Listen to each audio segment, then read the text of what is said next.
Japanese Foreign Minister Taro sat down with his Chinese counterpart Wang Yi in Beijing on Sunday to talk North Korea and their bilateral relations.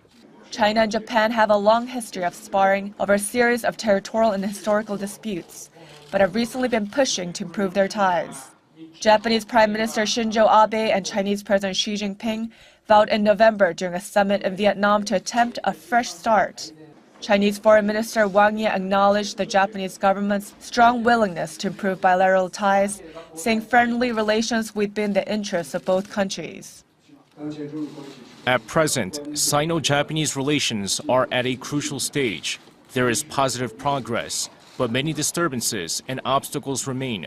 China-Japan ties always sail against the current, either far ahead or drifting backwards.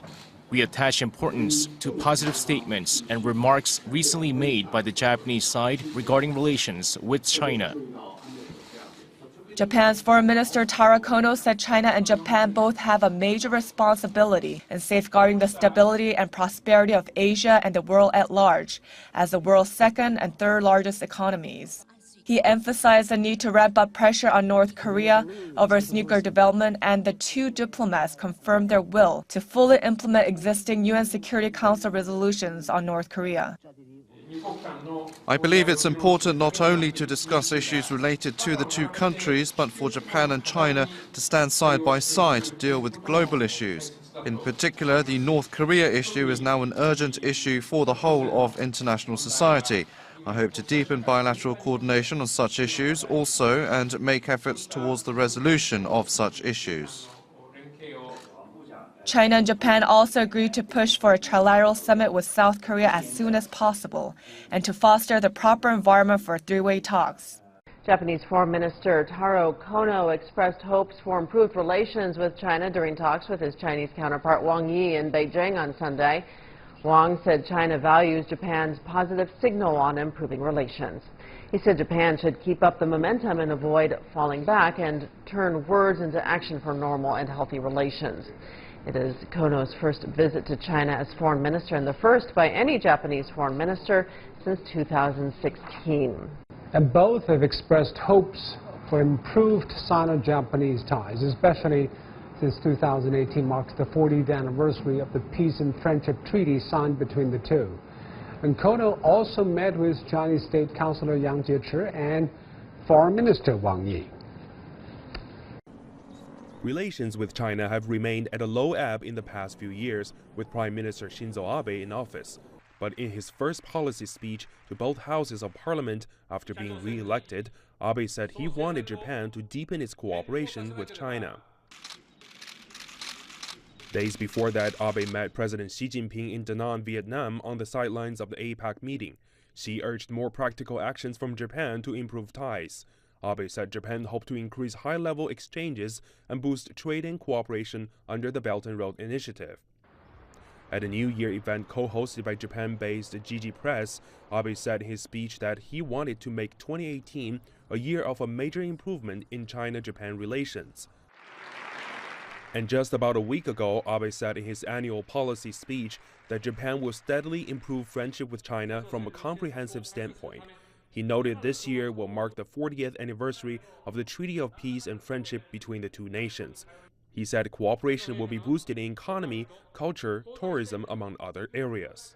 At the start of the 40th anniversary for the Treaty of Peace and Friendship between China and Japan, both sides hope 2018 will be the year the two live up to the goal of peace and friendship. Improving and developing Sino-Japanese relations is in the interest of both countries, and it is the common aspiration of various social sectors in the two countries.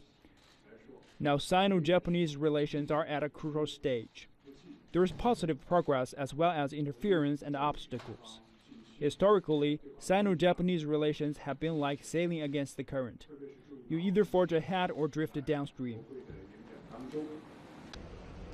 And forge ahead it is, as both sides already agreed on Sunday to make the East China Sea a sea of friendship and cooperation, and to have the China-Japan maritime and air communication mechanism in place as soon as possible. and Japan hopes to have reciprocal visits by top leaders this year. It's 40 years since we made a treaty on peace and friendship. My mission is to shape relations today in that image. We hope by having reciprocal visits by our heads of states, we will see better bilateral relations in all sectors. Prime Minister Shinzo Abe has made bettering ties with China one of his major missions for the new year, as he has promised to work with China on all fronts, especially on Asia's infrastructural needs. Japan has also expressed a positive attitude towards getting involved in the Belt and Road Initiative. And the Chinese Foreign Ministry has said that China welcomes the well-meaning gestures of late, and it also hopes that Japan will match its words to its deeds and not backtrack from what both sides have now. In his talks with his Chinese counterparts Wang Yi on Sunday, Japanese Foreign Minister Taro Kono is expected to try to lay the groundwork for a long postponed trilateral summit between Japan, China, and South Korea.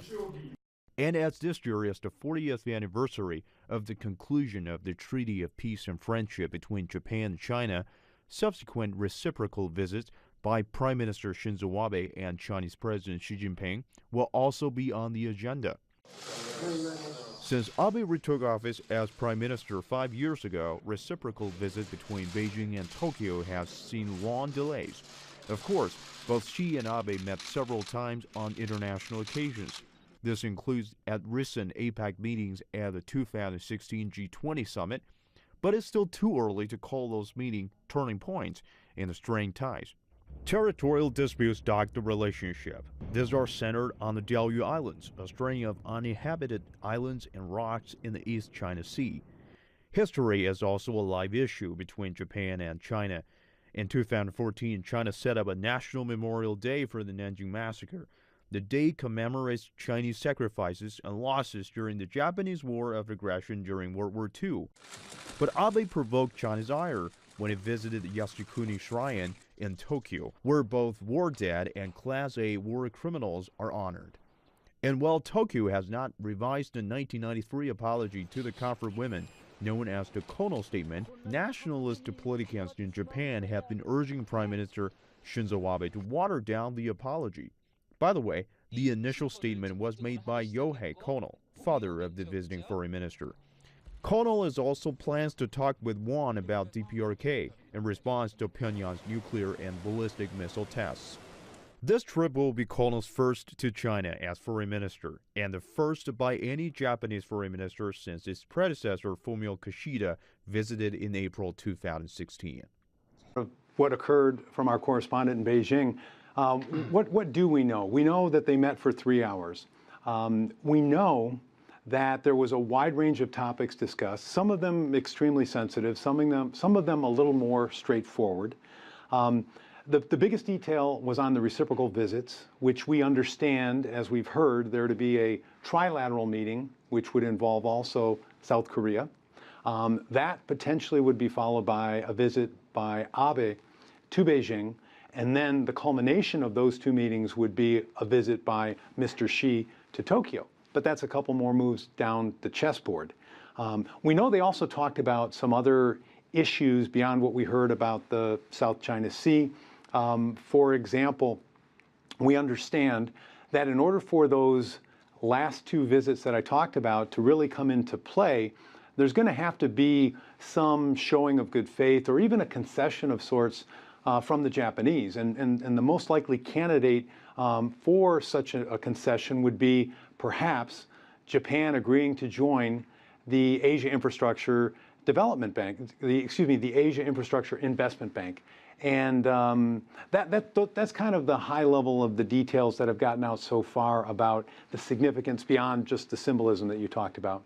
Well, Dan, when countries try to mend fences, they usually tend to begin with easier issues to tackle.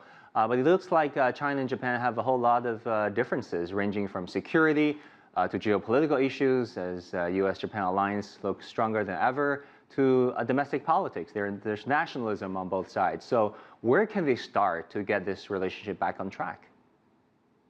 Well, here's a small one that we didn't talk about. So they did agree on reciprocal arrangements for expats regarding Social Security. So Chinese expats who have settled in Japan and Japanese expats who have settled in China will now be able to use the host country's social security system, and they won't have duplicate arrangements. Relatively small item, relatively easy to agree upon. I think where it's going to come is at the high level where we understand, as was pointed out, I mean, this is the second and the third largest economy in the world. These two nations can't not get along. They have to get along. So I think some of that thawing is going to come together as they look at North Korea and what needs to be done. I think that may align them and pull them closer. And remember, when China talks about Korea, they talk about the denuclearization of the entire Korean peninsula, South Korea as well as North Korea. So that's going to be something where I think China is going to look to Japan to get on their side a bit more and to help pull those three countries together for common benefit. Mm-hmm.